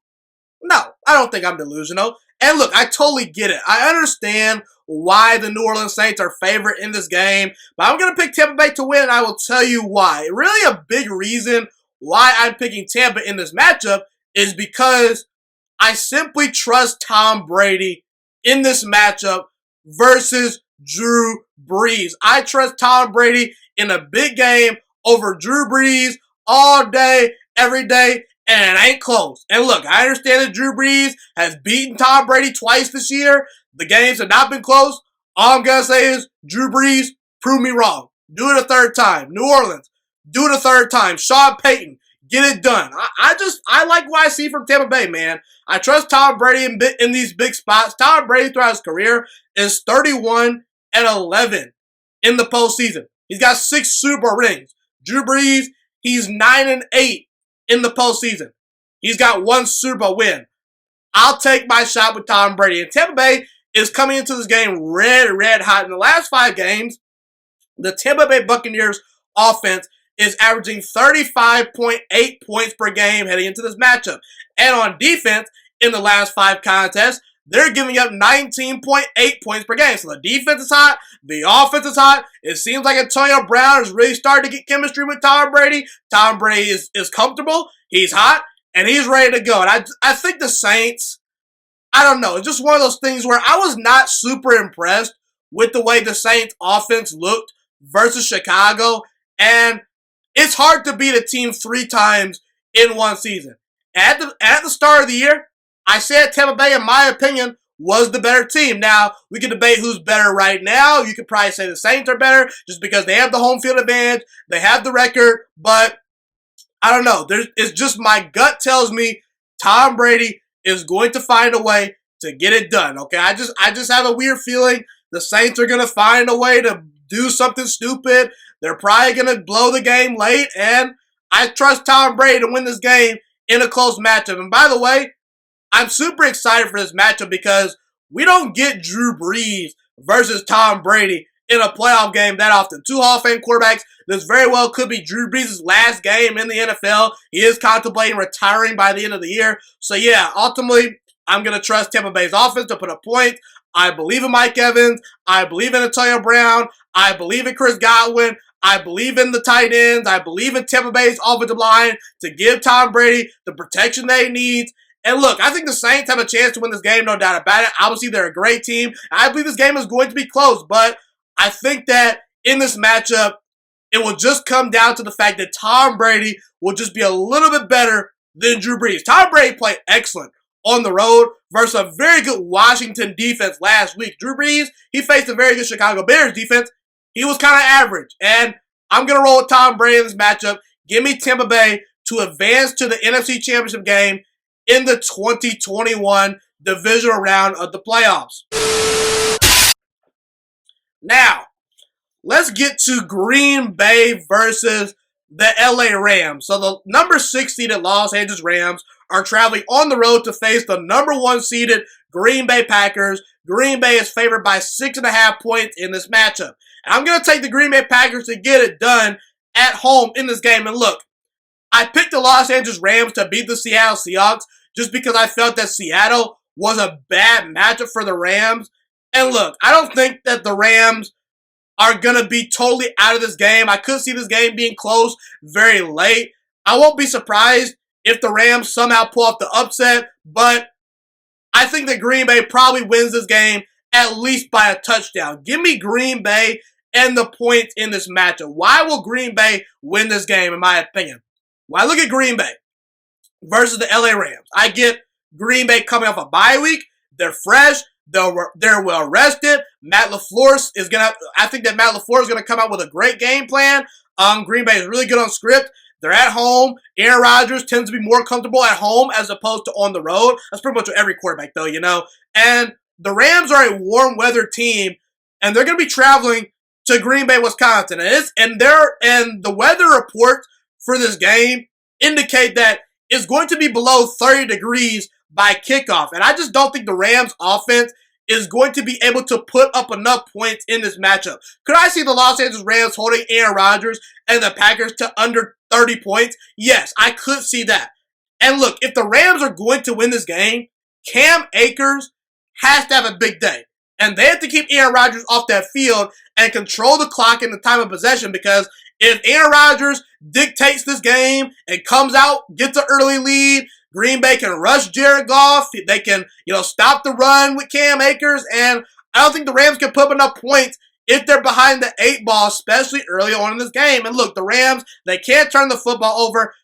And look, when we look at the last game the Rams played versus Seattle, Seattle's defense actually did not put on a bad performance versus the LA Rams offense. If it were not for a Russell Wilson pick 6, you're talking about Seattle only allowing 23 points to the LA Rams. More times than not, you would think a Russell Wilson-led team can get you over 23 points in a playoff game. Unfortunately, Russell Wilson went to bed, but I trust Aaron Rodgers and this Packers team to score more than 23 points, and I don't trust the Rams to be able to put up a fight because I don't think they can keep up with Green Bay. I'm going to say the Rams probably lose this game somewhere along the lines of 17-26. I'm going to pick Green Bay to win this game somewhere along the lines of 26-17. I just think they're going to win by more than a touchdown. I trust Aaron Rodgers. Aaron Rodgers is red hot. He's at home, and he realizes what's at stake. If Aaron Rodgers loses this game, he may never win another Super Bowl in Green Bay, Wisconsin, okay? It's very imperative that Aaron Rodgers cashes in this year. So I'm going to pick Aaron Rodgers to beat Jared Goff and the Los Angeles Rams. I do believe Aaron Donald and Jalen Ramsey and that defense will present some matchup problems for Green Bay. But I trust Aaron Rodgers to be efficient, not turn the ball over. I trust Matt LaFleur's game plan. I believe Aaron Jones is going to run the ball effectively. Green Bay will have a balanced attack, and I believe they're going to give Aaron Rodgers just the right amount of protection that he needs to get the ball to his playmakers. And ultimately, I don't trust Jared Goff to play mistake-free football in Lambeau Field on the road versus Aaron Rodgers. And I do think Green Bay probably will get out to an early lead, so that will neutralize Cam Akers because you can only run the ball so much if you're down early on the scoreboard. So give me Green Bay and give me the points. I'm going to take the Green Bay Packers to beat the Los Angeles Rams in the 2021 divisional round of the playoffs. Now, this next matchup is very interesting. The number 5 seeded Baltimore Ravens, led by Lamar Jackson, are going on the road to face the number 2 seeded Buffalo Bills, led by Josh Allen, in the 2021 divisional round of the playoffs. The Buffalo Bills are favored by 2.5 points. And I'm going to pick the Baltimore Ravens to actually pull off this upset. I was not particularly impressed with the Buffalo Bills versus the Indianapolis Colts in the wild card round. I think the Colts vastly outplayed the Buffalo Bills for most of that game. I believe Indianapolis won the line of scrimmage. They ran the ball effectively. Philip Rivers seemed comfortable. He was efficient. And ultimately, the Indianapolis Colts, to me, looked like the better team on that given Saturday. I believe it was a Saturday in which they played, yes. I thought the Colts were the better team. Now, ultimately, Buffalo won the game, but why did Buffalo win the game? Buffalo was able to pull away and win that game closely because they had Josh Allen and the Indianapolis Colts did not. Look, I got a lot of respect for Philip Rivers. I really do. But the minute that Philip Rivers is asked to ad-lib and get off script and make dynamic tight window throws, he just can't do it. And listen, the Indianapolis Colts, they left a lot of points on the table to be desired because the Buffalo Bills, they kind of got lucky because the Indianapolis Colts, they just did not execute at a very high level last week. And look, Josh Allen was enough to make a ton of plays versus Indianapolis and allow Buffalo to squeak by. But versus Lamar Jackson, who to me is still a top 5 quarterback in this league today, and versus the Baltimore Ravens defense, which is red hot, I don't think that's going to fly. Josh Allen right now is single-handedly carrying the Buffalo Bills offense. And Buffalo, over the past, couple of weeks, has not been able to run the football effectively. They just have not been able to run the ball effectively with their running backs. Josh Allen is their run game. They're just saying, hey, Josh Allen, we're going to ask you to throw the ball a bunch of times, and we're going to ask you to be our best running back as well. And I just think that there's going to be too much on Josh Allen's plate versus this very good, in my opinion, borderline elite Baltimore Ravens defense. And I believe Baltimore has the secondary to match up with those really good wide receivers. Stephon Diggs, Gabriel Davis, Cole Beasley, Dawson Knox. Got a lot of respect for those guys. But guess what? I have a ton of respect for the Baltimore Ravens secondary as well, led by Marlon Humphrey, led by Marcus Peters. The Baltimore Ravens might have the best secondary in the entire NFL outside of the LA Rams. And I just think that they're going to make life hard on the Buffalo Bills wide receivers. And ultimately, Josh Allen is going to have to play another near-perfect game, and I don't trust Josh Allen to come through versus this Baltimore Ravens defense. And ultimately, I believe Lamar Jackson is going to make a couple more plays that Josh Allen simply does not make. Lamar Jackson didn't, wow anyone on the stat sheet last week, but guess what? I don't really care about stats.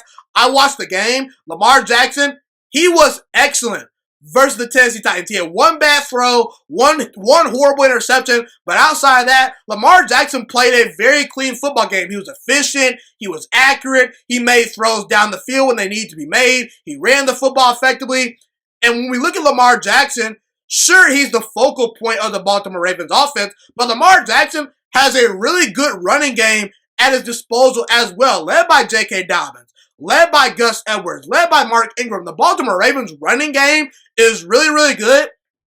And the Indianapolis Colts were able to run the football effectively versus the Buffalo Bills defense. I just think that Lamar Jackson and the Baltimore Ravens, they're gonna chew the clock. They're gonna keep Josh Allen off the field. And one thing we know about Buffalo is this: their run defense, to a certain degree, is their Achilles heel. and they're not a great team as far as running the football effectively. I think that Buffalo is a little bit too imbalanced of an offense to put up enough points versus Baltimore's defense. And ultimately, I trust Lamar Jackson in this game. I trust John Harbaugh in this game. As good as Sean McDermott is, I think that John Harbaugh right now today is a better head coach than Sean McDermott. So give me the Baltimore Ravens. Give me those points. And I believe that the Baltimore Ravens will beat the Buffalo Bills on the road and advance to the AFC Championship game to face either the Cleveland Browns or the defending Super Bowl champion Kansas City Chiefs led by Patrick Mahomes. But give me Baltimore in this matchup. Last but not least, I want to preview the Cleveland Browns versus Kansas City Chiefs divisional round matchup in the 2021 playoffs. So you got the number 6 seeded Cleveland Browns, who are red hot, coming into Kansas City to face the number 1 seeded defending Super Bowl champion Kansas City Chiefs, led by Patrick Mahomes and Andy Reid. Now, the Kansas City Chiefs are favored by 10.5 points in this matchup, and I believe that Kansas City is going to win this football game, but I would take the points, and I would lean towards Cleveland as far as them covering that point spread. I believe that the Cleveland Browns are going to make this a competitive football game. If you're the Cleveland Browns, in order for you to win this football game, you need to have a very good performance by your running back core, led by Nick Chubb, led by Kareem Hunt. You know, you're going to have to choose some clock, and you're going to have to keep Patrick Mahomes off the field, because if you are imbalanced at any point in this game and you allow Patrick Mahomes to dictate the game and you allow Andy Reid to come out and do what he does best, the Cleveland Browns are not going to stand a chance in this football game. The way in which the Cleveland Browns will be able to win this game is if they have a balanced attack. Baker Mayfield's efficient. He makes good decisions. He doesn't turn the football over. He plays a clean game. And the Cleveland Browns will need to run the football effectively, take some time off that clock, and hope that Patrick Mahomes can make a mistake or two in this game, okay? Look, Kevin Stefanski is going to be back for this game. That's huge for the Cleveland Browns, because last week they didn't have Kevin Stefanski. It didn't seem to matter because they just destroyed the Pittsburgh Steelers. But you look at the Cleveland Browns. Baker Mayfield's playing with a whole lot of confidence. They've got a very good offensive line. They've got really good wide receivers. Nick Chubb is hard to stop. My problem is not with the Cleveland Browns offense. I believe the Cleveland Browns will be able to put up over 30 points in this matchup if they need to. My problem with the Cleveland Browns is I don't know if they can stop Patrick Mahomes. And quite frankly, I'm not going to bet on the Cleveland Browns stopping Patrick Mahomes in this matchup to a point where they can win this football game. Listen, the Pittsburgh Steelers put up points on the Cleveland Browns defense. The last time we saw the Cleveland Browns in the playoffs when they beat the Pittsburgh Steelers, obviously, I understand the Cleveland Browns were playing pretty good defense. I understand that they were kind of playing with house money, but Pittsburgh was able to move the football. And if Pittsburgh did not turn the football over so many times, I believe they could have been in that game versus Cleveland late in that matchup. And look, I don't expect Patrick Mahomes and Andy Reid coming off a bye to make a ton of mistakes. They could be a little mistake prone just because you're a little bit rusty coming off a bye week. But one thing we know about Kansas City is they're going to be well rested. Andy Reid is one of the best head coaches, quite frankly, of all time off a bye. And ultimately, I just think the Cleveland Browns defense is going to let them down in this matchup. The Cleveland Browns, yes, they have Myles Garrett, but that's about it as far as their pass rush goes. I don't believe the Cleveland Browns have the secondary or the pass rush or the linebackers to keep up with the speed of the Kansas City Chiefs weapons. And ultimately, I believe Patrick Mahomes is going to be comfortable. I don't think Patrick Mahomes is really going to struggle in this matchup because, quite frankly, I don't think the Cleveland Browns are going to be able to make him be uncomfortable. The Cleveland Browns defense is a big-time question mark heading into this matchup. And yes, Kansas City's defense also is a question because they have not been playing their best football as of late. But if I were to pick or choose, okay, do I trust the Cleveland Browns defense to stop Patrick Mahomes, or do I trust the Kansas City Chiefs defense to stop Baker Mayfield? I'm going to pick the Kansas City Chiefs to stop Baker Mayfield. And I understand that Baker Mayfield had a great game last week, but ultimately, I think I'm going to be right in this matchup. I believe the Cleveland Browns will make this game competitive. It'll be a close game, heading into the fourth quarter. But ultimately, I believe that Patrick Mahomes and those weapons will be way too much for the Cleveland Browns to overcome. I believe the Kansas City Chiefs will advance to the 2021 AFC Championship game, and they will beat the Cleveland Browns in this matchup. Well, folks, that's pretty much all I have today. Thank you so much for tuning into this episode today. Have a God bless day, everyone. Stay safe out there. I will be bringing you guys more and more content pretty soon. Like I said, have a blessed day. Stay doing great things in 2021. Have a God bless day, like I said, and I'm out. Thank you so much for watching this video today. Please also note that the Juice Alert Sports Podcast is not just a YouTube channel. It is available on all podcasting platforms, including Spotify, Google Podcasts, iTunes, and Apple Podcasts. Also, if you enjoyed this video, be sure to like, comment, subscribe, and share this content with all your friends. This podcast is my favorite thing in the entire world right now. It is my passion. And I want more people to listen to this podcast. I really want this podcast to grow. Also, a fun fact about me is that I want to go into the sports broadcasting and media world once I graduate from the University of Toledo, a college in Northern Ohio. I am looking to become one of the next great sports broadcasters and analysts out in the world. And I potentially would like to start my own network if this podcast really truly grows. Or if I fall short of that goal, I would love to work for a big time network like ESPN or Fox Sports 1. I am open to all networks. So if you believe in my dreams and you see or hear my passion through the screen, be sure to tell all your friends about the Juice Alert Sports Podcast. Stay motivated, you guys. Have a God bless day, and I'm out.